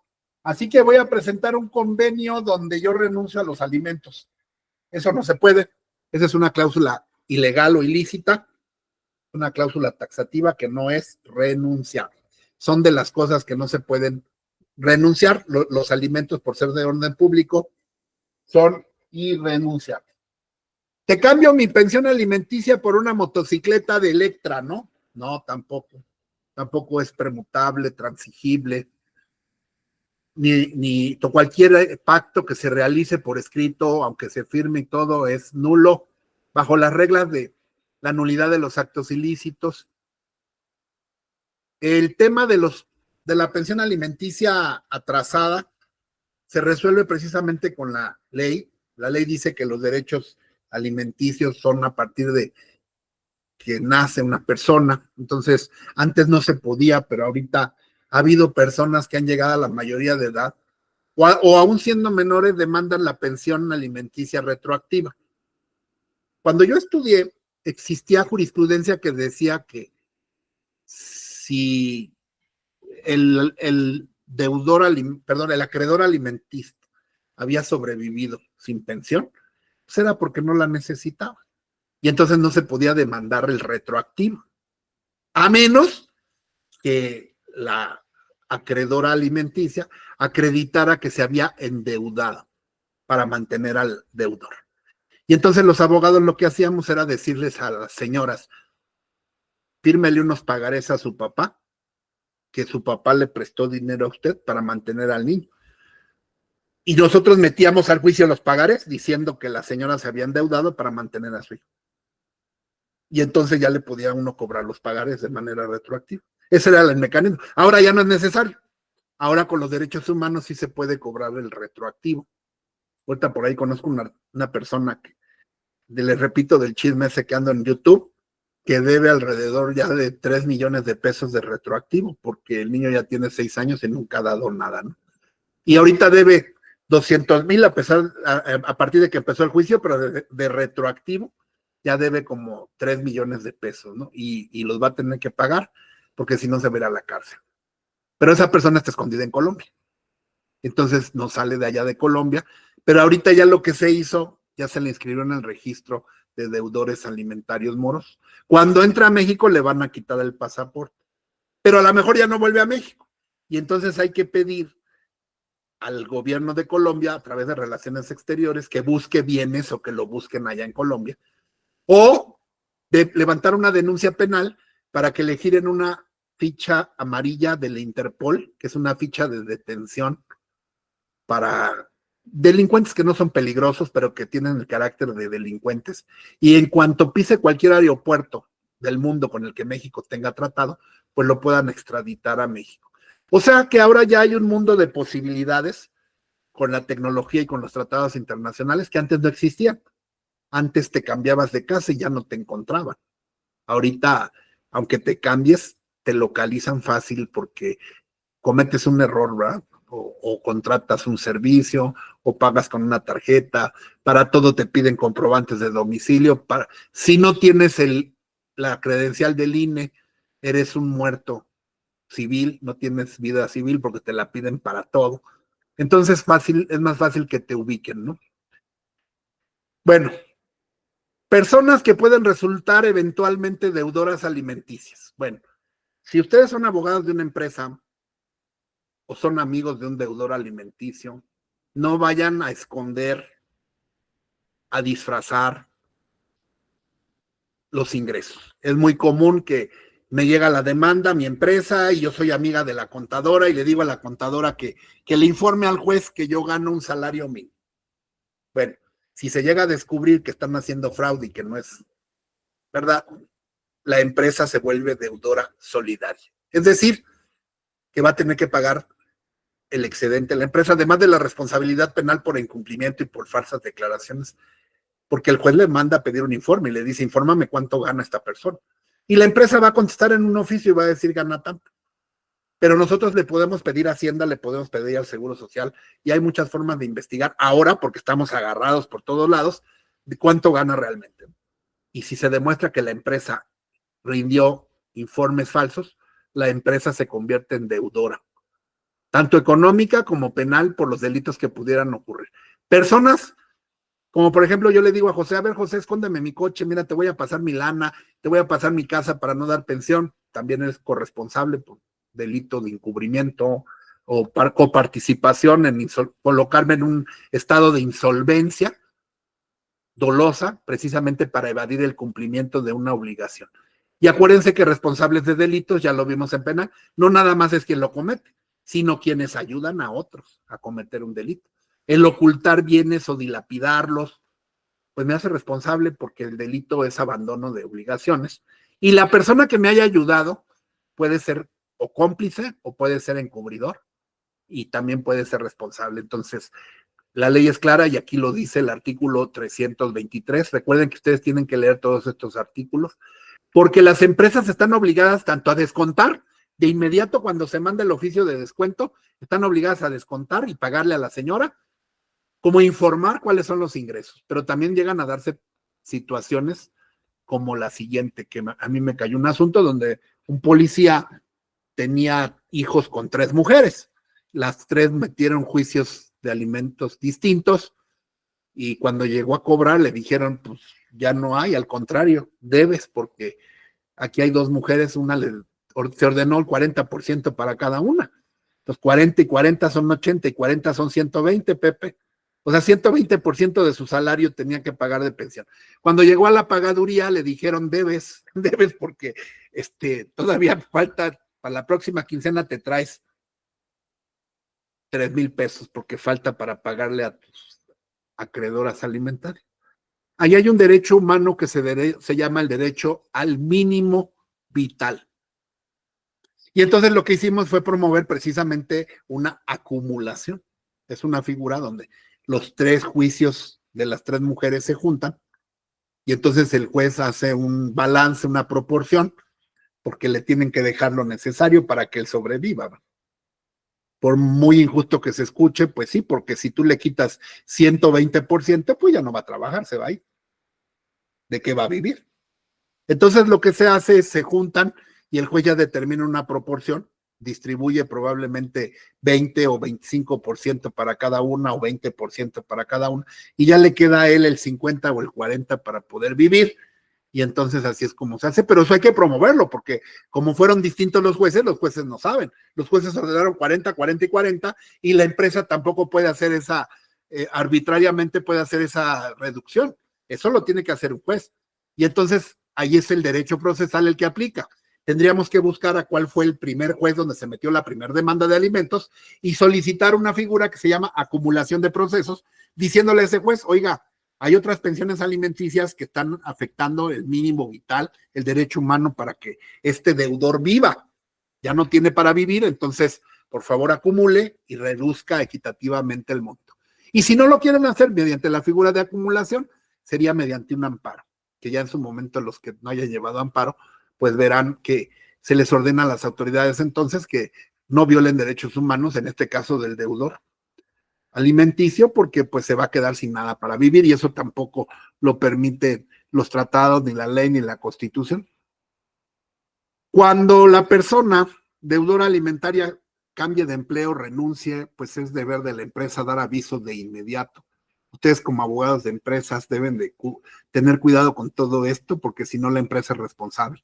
Muchas veces en los oficios de descuento casi siempre hay que vigilar que ese oficio diga, para el caso de renuncia o cualquier otra situación, que se le retenga el porcentaje correspondiente, porque lo hacen a veces para no pagar alimentos, se van y se llevan completitos su pensión o sus haberes y no, la empresa les tiene que retener de cualquier ingreso extraordinario u ordinario, incluyendo renuncio, despido o cualquiera otra.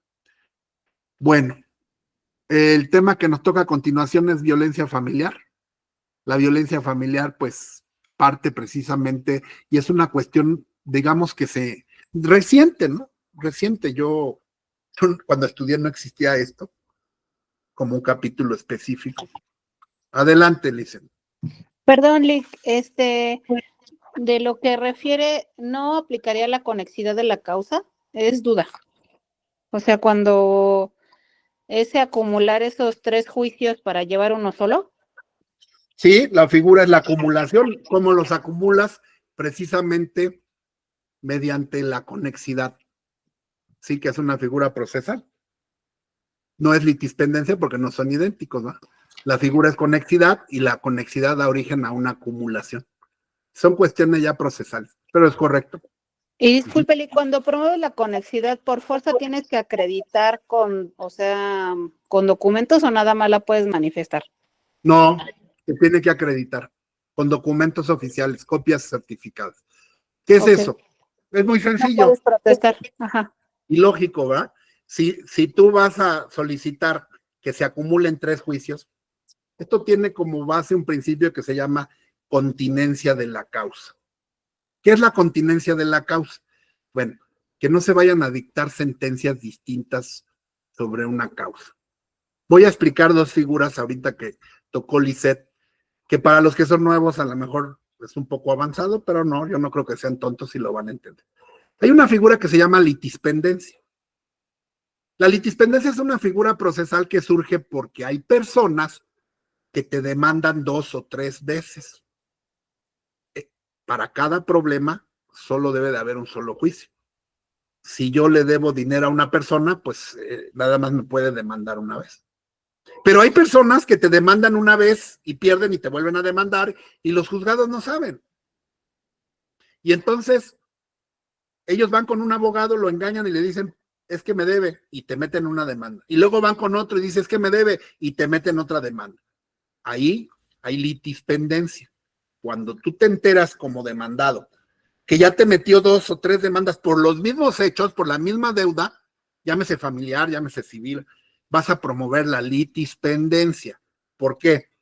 Porque es igualdad de causa, igualdad de partes y mismo origen de la deuda. Juicios idénticos.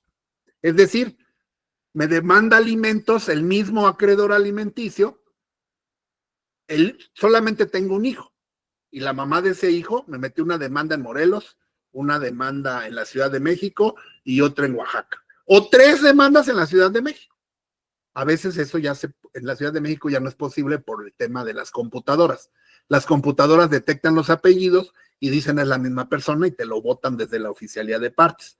Pero si llegara a pasar, porque luego hay mañosos que cambian los apellidos y te meten 3 demandas por la misma pensión, eso no procede. Pero tú le tienes que avisar a los jueces que fueron engañados con las otras 2 demandas. Ellos no van a saber. Y lo que vas a promover es precisamente una excepción. Cuando contestes la demanda, vas a poner la excepción de litispendencia. Pero es obvio que para que un juez declare procedente la litispendencia, le tienes que anexar las copias de los juicios pendientes. Y le vas a decir, señor juez, aquí hay copias certificadas de los otros 2 juicios pendientes, porque así se llama, litis pendiente. Hay otra litis pendiente. Esta persona ya me demandó ante este juez y ante este juez. Por lo tanto, interpongo la excepción de litispendencia para que usted deje de conocer y le remita ¿a cuál?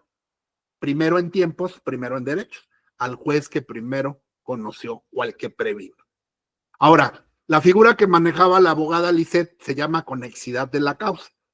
La diferencia entre la litispendencia y la conexidad es que en la conexidad de la causa no son asuntos idénticos, pero tienen, como su nombre lo indica, una causa común. Por ejemplo, esta casa, que es la casa de ustedes, ¿verdad? Que me cae un embargo por un pagaré que firme, que la casa está hipotecada, que se murió mi abuelita y era la dueña y que hay un sucesorio. Y todas las broncas son distintas.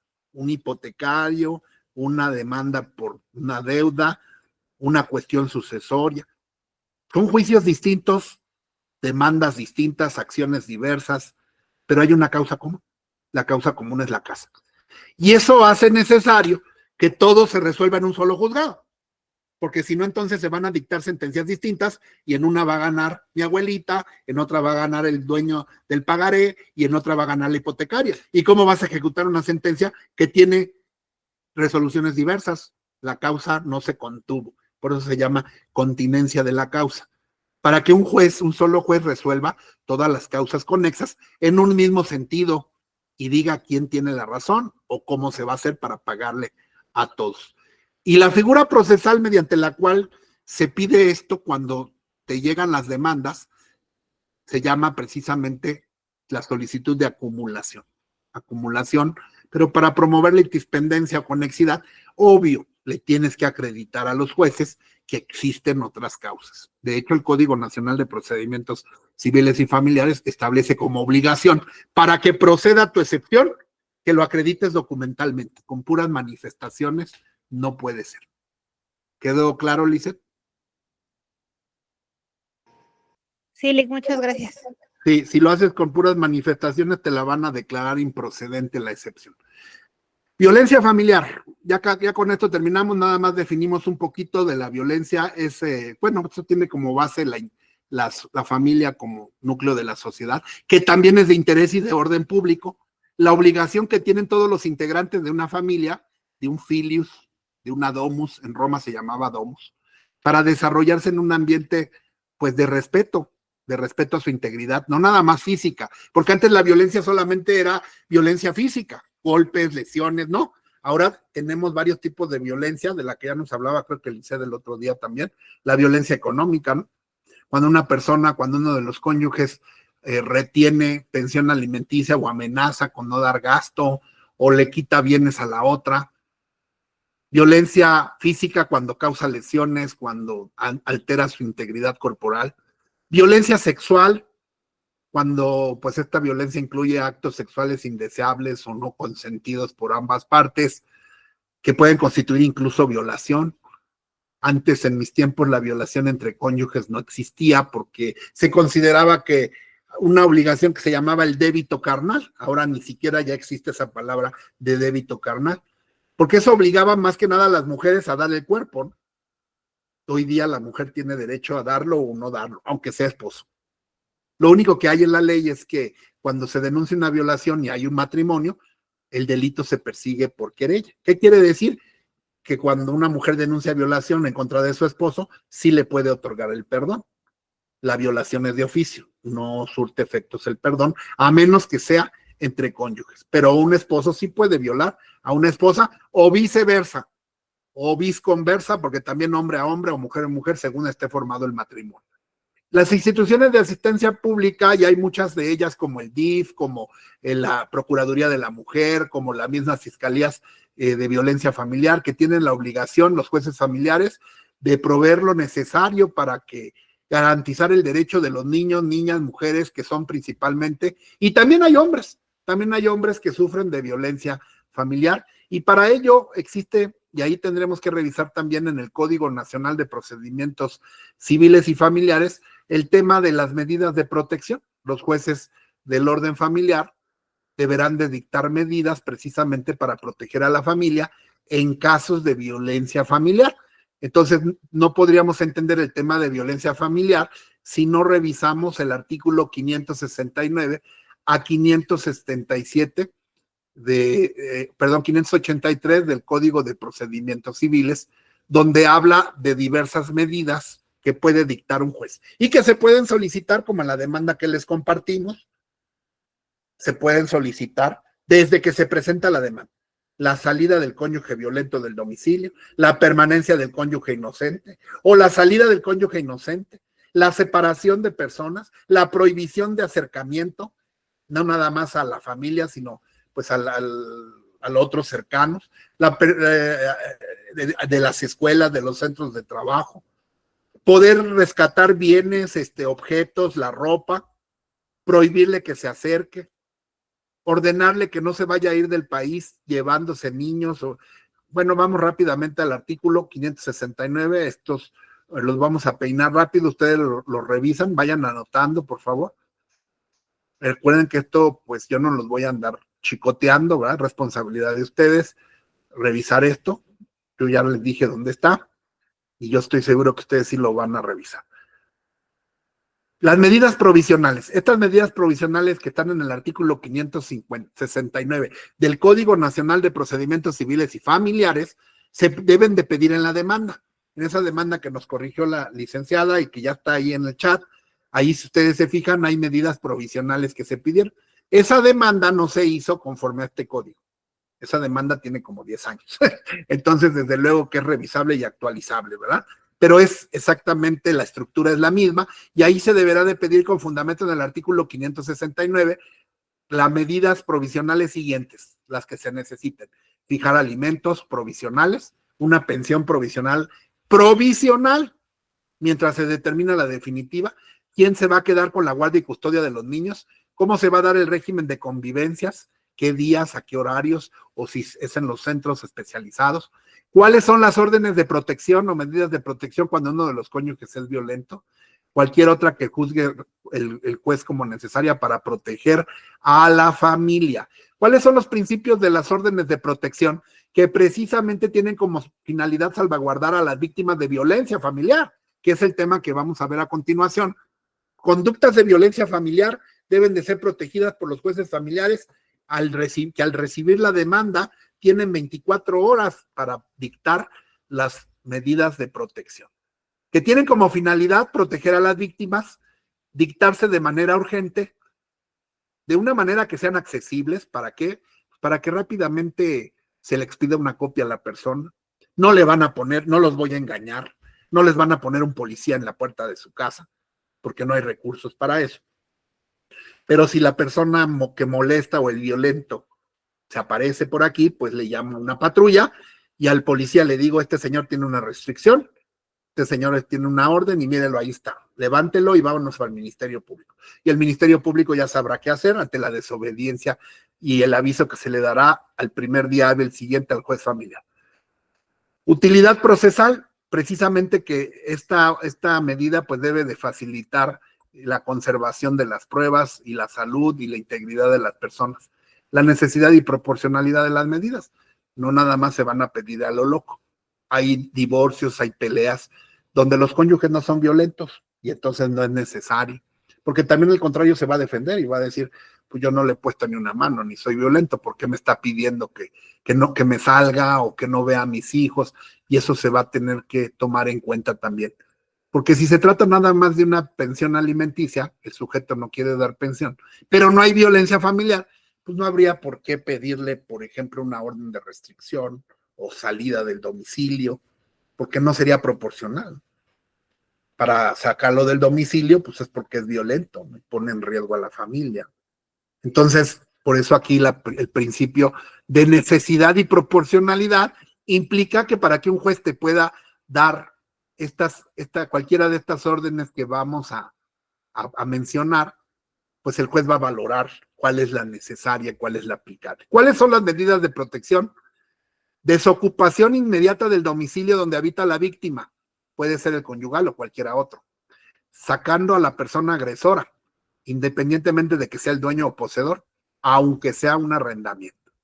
Prohibición a la persona responsable de la violencia de apersonarse en el domicilio, lugar de trabajo, centro de estudio, de los hijos, de los ascendientes, descendientes o cualquier otra víctima de violencia.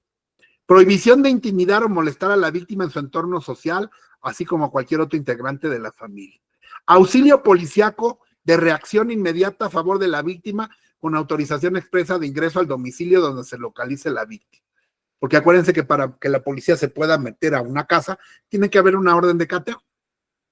Y esa orden de cateo pues se tarda en lo que un juez penal la emite, pues ya mataron a la señora.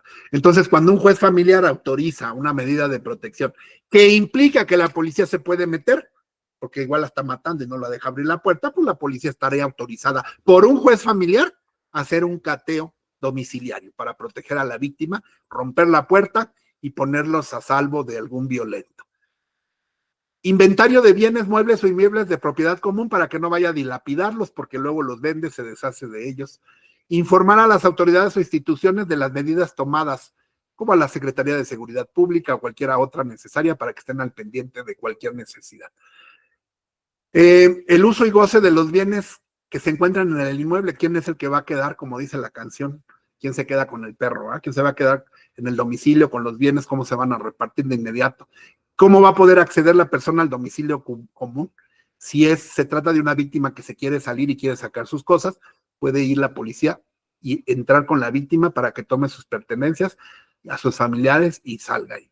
Emitir orden de protección y auxilio dirigida a las autoridades de seguridad pública para que se le dé copia a la víctima, para que la víctima le pueda pedir apoyo a la autoridad más cercana, que deberá de tomar en cuenta esta orden judicial, brindar servicios de reeducación integrales o gratuitos en instituciones especializadas para pues reeducar a los cónyuges violentos, suspensión del agresor del régimen de visitas y convivencia con sus descendientes, prohibición para enajenar bienes de su propiedad. Aquí habría que girar oficio al registro público de la propiedad para que este sujeto no vaya a vender los bienes inmuebles, sobre todo propiedad de la sociedad conyugal, y que pongan en riesgo pues ese derecho que tienen las cónyuges o concubinos, independientemente del régimen matrimonial. Eso no tiene que ver. Aquí dice la ley que no importa que sea separación de bienes, mientras son peras o manzanas, se le va a prohibir al agresor que enajene o oculte bienes. Para eso está también el embargo preventivo, que se inscribe en el registro público de la propiedad para garantizar obligaciones alimenticias. Que no tienes dinero, está bien, pero tienes casa, tienes empresa, entonces yo te puedo embargar cualquier cosa, cualquier bien que tú tengas para responder por los alimentos que son de orden público y son preferenciales. Bueno, y proveer a la víctima de manera gratuita atención médica y acompañamiento psicológico. Aquí tiene importancia también y relevancia la Ley General de Víctimas. Esa es una ley también novedosa del año 2012. Se las voy a mostrar a continuación, también bájenla. Es una ley que va muy enfocada al tema penal, pero una víctima de violencia familiar, pues es una víctima también penal, porque la violencia familiar es un delito. Por lo tanto, le resulta plenamente aplicable la Ley Nacional de Víctimas, que está aquí. Cada estado de la República tiene su ley local, pero nos conviene apegarnos, desde luego, a la ley nacional, que es prácticamente la reproducción de la local. Y aquí vienen los derechos que tienen las víctimas, donde también encontramos diversas órdenes de protección y medidas de seguridad. Y se suma otra ley también, que ahorita me viene a la memoria. Esta es la Ley General de Víctimas, ¿verdad? Nos dice quién es víctima de un delito, cuáles son los principios y qué deben de hacer las autoridades para proteger a estas víctimas. También se me viene a la mente, porque las que son más frecuentes, aunque no las únicas, porque también hay hombres que sufren violencia por parte de sus esposos o esposas, pero hay una ley que protege específicamente a las mujeres, que se llama la Ley General, permítanme un segundo, déjenme, ¿no? Que con tantas leyes no me acuerdo bien cómo se llama. Es la Ley General de Acceso de las Mujeres a una Vida Libre de Violencia. Aquí también existen disposiciones que protegen sobre todo a las mujeres para poder combatir, y que puede ser aplicable, todas las leyes son aplicables en las demandas o en las solicitudes que se hagan ante los jueces. Esta ley es del año 2007, no es muy vieja, tiene 14 años, ¿verdad? Es una ley de orden público que tiene por objeto que las autoridades de todos los niveles de gobierno se pongan de acuerdo para que la mujer garanticen el derecho que tiene una mujer adolescente, niña o una mujer adulta, pues para tener una vida libre de violencia, ¿no? Lo que implica no nada más las cuestiones familiares, sino cualquier acto de violencia contra de las mujeres. Porque pues desgraciadamente nuestras mujeres hasta en la calle son molestadas, agredidas, y todos esos temas de violencia en el transporte, de acoso sexual, todo eso, pues está prohibido aquí por esta ley, y están las situaciones de carácter administrativo que deben de tomar en cuenta las policías y los jueces para proteger a las mujeres. Hay todo un sistema nacional de prevención y atención para erradicar la violencia contra las mujeres. En fin, entonces esta ley también hay que revisarla porque nos sirve para cuando planteemos nuestras demandas. Entonces, por lo pronto, les dejo ya para no desvelarlos más, nada más de tarea, chéquense el delito de violencia familiar en el Código Penal de la Ciudad de México, violencia familiar, para que ustedes puedan hacer el contraste la semana que entra, que revisemos en materia civil en qué consiste, aunque no es muy difícil, ¿verdad? Con la pura lógica, lo que es la violencia física, la psicoemocional, la económica, la sexual, y una nueva que viene en el Código Nacional de Procedimientos Civiles y Familiares, que se llama la violencia procesal, José. Esa no nos tocó a nosotros. Mira, se las voy a enseñar. Esta es una nueva forma de violencia que también implica, pues sí, gente que violenta hasta en el mismo procedimiento. Miren.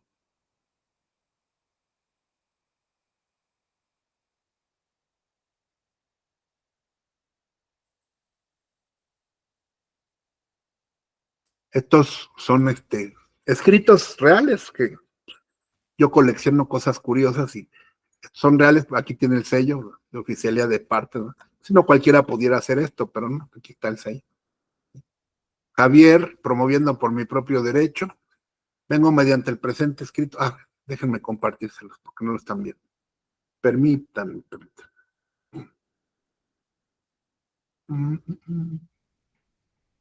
Ya con esto terminamos, ¿eh?